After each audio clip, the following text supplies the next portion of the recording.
Nos ancêtres les Gaulois, hein? C'est une petite phrase qu'on a tous en tête, pas vrai? Ça sonne aussi français que la baguette ou le béret. Mais, et si toute cette histoire, ce lien de parenté qu'on imagine si direct, n'était pas vraiment un fait historique? Si c'était plutôt une invention, une construction même, montée de toutes pièces pour des raisons purement politiques? C'est ça qu'on va décortiquer ensemble. Alors, la question est posée, nos ancêtres les Gaulois, vraiment? Est-ce qu'on est les descendants directs de ces tribus décrites par Jules César? Parce que cette idée, d'une origine unique, partagée par tous, c'est quand même un des piliers de l'identité française. Sauf que, quand on gratte un peu le vernis, on découvre que l'histoire est bien plus complexe. Et surtout bien plus politique qu'on ne le pense. Pour comprendre d'où sort cette idée des Gaulois, il faut d'abord faire un petit retour en arrière. Il faut voir qui ils ont en quelque sorte remplacé. Faut bien se dire qu'avant la Révolution, l'identité française, ce n'était pas du tout l'affaire du peuple. Non, c'était un vrai champ de bataille, une question de légitimité entre deux grands pouvoirs, la monarchie d'un côté et la noblesse de l'autre. Et chacun, bien sûr, avait sa propre histoire, son propre mythe fondateur. Et c'est là que ça devient passionnant. D'un côté, on a la monarchie. Pour asseoir son pouvoir, elle s'invente une lignée de prestige. Elle descendrait des Troyens. Rien que ça. Ça permettait de se connecter directement à la Rome antique, aux grands héros. C'était une façon de dire « nous sommes aussi légitimes que les plus grands empereurs ». Et de l'autre côté, la noblesse. Eux, leur histoire, c'est qu'ils descendent des Francs, les conquérants germaniques. Et ça, c'est crucial, parce que ça justifiait tous leurs privilèges. C'était le fameux droit de conquête sur le reste de la population, le tiers-État, qui lui était vu comme le descendant des Gallo-Romains, le peuple soumis. On voit bien là deux mythes qui s'opposent pour légitimer deux visions du pouvoir. Et attention, on ne rigolait pas avec ça à l'époque. Toucher à ces mythes, c'était politiquement explosif. Un exemple parfait. En 1714, un historien, Nicolas Fréret, se met à analyser les sources de manière très rigoureuse. Et il démontre que les Francs étaient en fait un peuple germanique, pas du tout des Troyens. Le résultat ?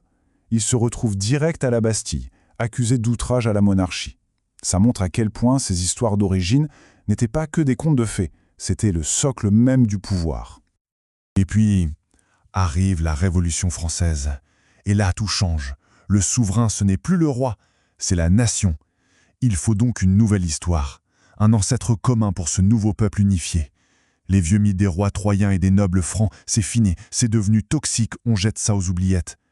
Il fallait trouver un nouvel ancêtre, et c'est là que le Gaulois entre en scène. Et là, on a vraiment le point de bascule, le moment précis où tout change. C'est l'abbé Sieyès, en pleine Révolution, qui va faire un coup de génie politique. Il va reprendre l'argument de la noblesse et le retourner complètement contre elle. L'idée, c'est « Ah, vous dites que vous êtes des Francs, des conquérants? Très bien, alors vous êtes des étrangers. Et la Révolution, eh bien, elle ne fait que vous renvoyer chez vous pour libérer le sol national. » C'est brillant. Et c'est ça, l'acte de naissance politique du Gaulois comme l'ancêtre du vrai peuple français. À partir de là, la messe est dite. Une fois l'idée lancée sur le plan politique, elle va être reprise, amplifiée, façonnée par la culture tout au long du XIXe siècle. Ça commence de façon assez romantique, avec Chateaubriand, qui rend l'image du Gaulois populaire et poétique, puis le mythe gagne une caution académique plus sérieuse grâce à des historiens comme Augustin Thierry.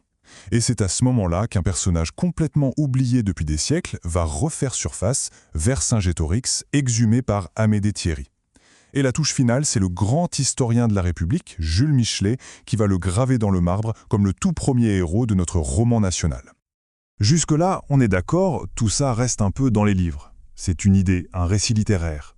Mais au milieu du XIXe siècle, sous le Second Empire, il va se passer quelque chose de nouveau. L'archéologie va entrer en jeu. Et elle va donner à ce mythe une réalité physique, une preuve matérielle. Le mythe, littéralement, va sortir de terre. Et le grand artisan de cette transformation, c'est Napoléon III. Il est complètement fasciné par Jules César. Et il a besoin de justifier son propre pouvoir, un pouvoir très autoritaire, qu'on appelle d'ailleurs le césarisme. Son idée, c'est de se lancer dans la rédaction d'une immense histoire de Jules César. Mais il ne veut pas juste écrire l'histoire, il veut la trouver, la toucher. Il veut les preuves, les traces matérielles de la guerre des Gaules. Et pour ça, il va mettre le paquet. La méthode est quasi militaire. D'abord, il crée une institution officielle, la Commission de topographie des Gaules. Ensuite, il débloque des moyens colossaux, avec un seul objectif, trouver Alésia, le site de la défaite héroïque de Vercingétorix. Des fouilles gigantesques sont lancées à Alice Centraine, et là on découvre les vestiges spectaculaires du siège romain. C'est comme si le sol se mettait à parler et à confirmer le récit de César. D'un coup, le mythe n'est plus dans les livres, il est là, sous nos pieds. Il a une réalité tangible. Et le couronnement du projet, c'est cette fameuse statue de Vercingétorix érigée en 1865. Et là, c'est un pur chef-d'œuvre de propagande. Le visage du Gaulois, eh bien, il a les traits de Napoléon III.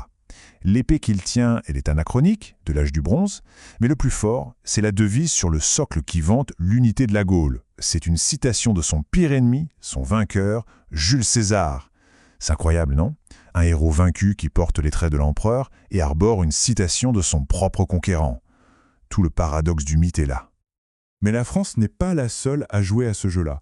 Au même moment, de l'autre côté du Rhin, sa grande rivale, l'Allemagne, en pleine unification, est elle aussi en train de se construire son propre mythe national. Avec, évidemment, un héros bien différent. Ce héros, c'est Arminius, ou Hermann comme on l'appelle en Allemagne. Et son histoire, c'est vraiment le miroir inversé de celle de Vercingétorix. Lui aussi, c'est un chef de tribu, mais son grand fait d'armes, ce n'est pas du tout une défaite, même héroïque. Non, c'est une victoire écrasante, totale. Il a anéanti 3 légions romanes, ce qui a stoppé net l'avancée de Rome. Lui, ce n'est pas le résistant vaincu, c'est le libérateur, le triomphateur. Et quand on met les deux côte à côte, c'est frappant. Ça montre parfaitement comment deux nations rivales ont choisi des récits complètement opposés pour se construire. La France se bâtit sur une défaite glorieuse, qui symbolise l'idée de résistance. L'Allemagne, elle, se bâtit sur une victoire totale, qui symbolise la puissance, la libération. Les statues en sont la meilleure preuve. Vercingétorix est là, pensif, presque résigné.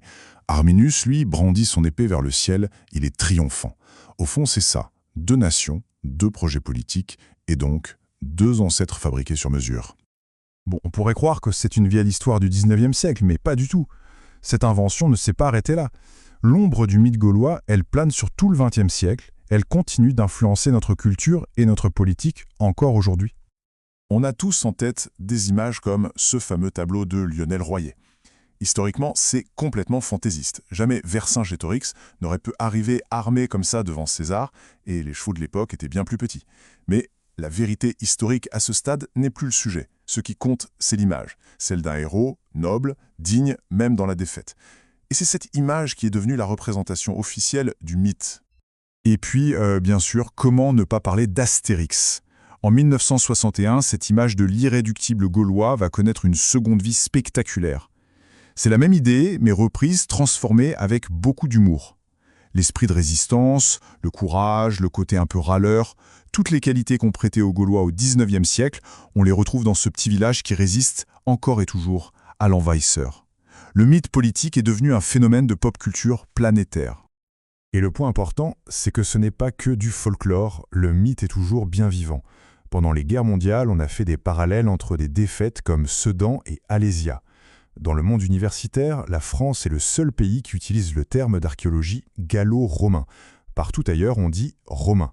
Ça entretient bien l'idée d'une sorte de spécificité. Et même en politique, la référence est toujours là, comme lorsque le président Macron a parlé des Gaulois réfractaires au changement. Bon, on a vu comment ce mythe s'est construit, comment il a vécu, comment il vit encore. Mais maintenant, revenons à la science. Laissons de côté la politique du 19e siècle. Que dit l'archéologie moderne, aujourd'hui ? Eh bien, la conclusion d'un grand spécialiste comme Christian Goudineau est sans appel. La Gaule, en tant qu'entité unie, n'a jamais vraiment existé. Sauf dans les écrits d'un général romain, César, qui avait besoin de délimiter son champ de conquête. Les peuples qui vivaient sur ce territoire étaient extrêmement divers. Donc l'idée d'un seul peuple gaulois, qui serait notre ancêtre commun, c'est bel et bien une recréation. Une invention historique, forgée à l'époque moderne pour donner des racines à la nation française. Au final, toute cette histoire de nos ancêtres les Gaulois, c'est l'histoire de la construction d'un récit. Un récit très puissant qui a servi à unir une nation. Et ça nous laisse avec une question assez vertigineuse. Si un mythe aussi fondamental, aussi ancré, a pu être inventé de toutes pièces pour répondre aux besoins d'une époque, quelles sont les histoires qu'on se raconte aujourd'hui? Et quels sont les mythes qu'on est peut-être en train de forger en ce moment même, sans même s'en apercevoir?